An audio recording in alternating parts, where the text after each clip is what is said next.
Hey everybody, welcome to Doodle with Dot. Today we're going to get this dragon all painted up. We got it all carved out. Time to bring it to life.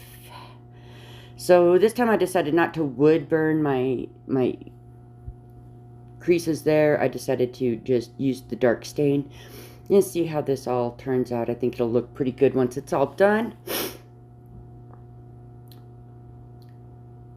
Kind of just brings out the details of everything a little bit better once it's all stained and everything. So just using a super tiny brush here and going in all of the carved out areas there, making it just stand out a little bit more.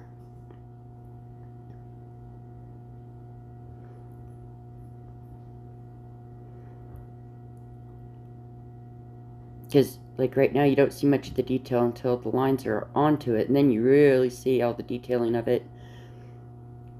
Makes it really stand out quite a bit. And I like using the dark stain. It just works really well. I don't have to get out my wood burner and try to wood burn all of them.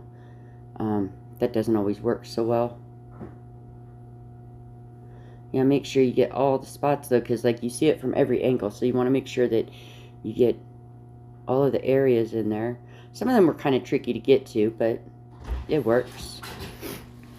So yeah, we're just kind of going in there and getting all the details put in. Alright, next we're going to start staining the dark part of the dragon there.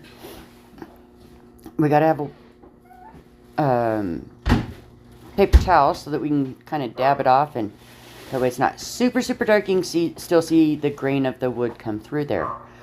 I kind of like being able to see the grain of the wood rather than it just be a solid color. But as you can see, the grain of that wood is really coming in. Don't mind the dogs barking in the background there. They're always loud.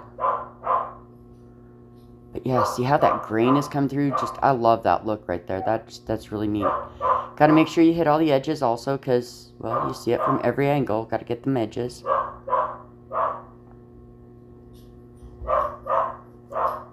Here we go. We got the neck part of the dragon all done. Now time to get his horns done here.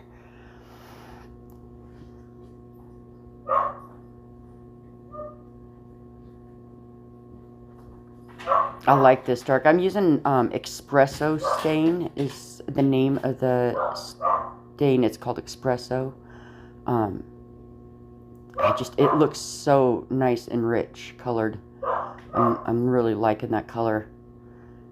Had a hard time picking out the colors of what I wanted to use on this one, but I'm thinking I did just right with using the Espresso on there.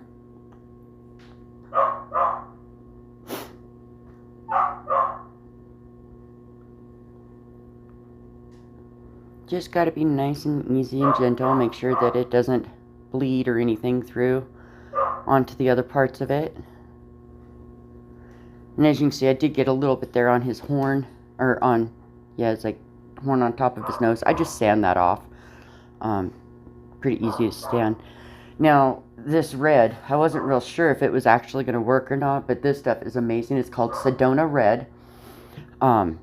A beautiful red color there. I thought it was going to be not quite as red, and I'm really glad with the color that it is.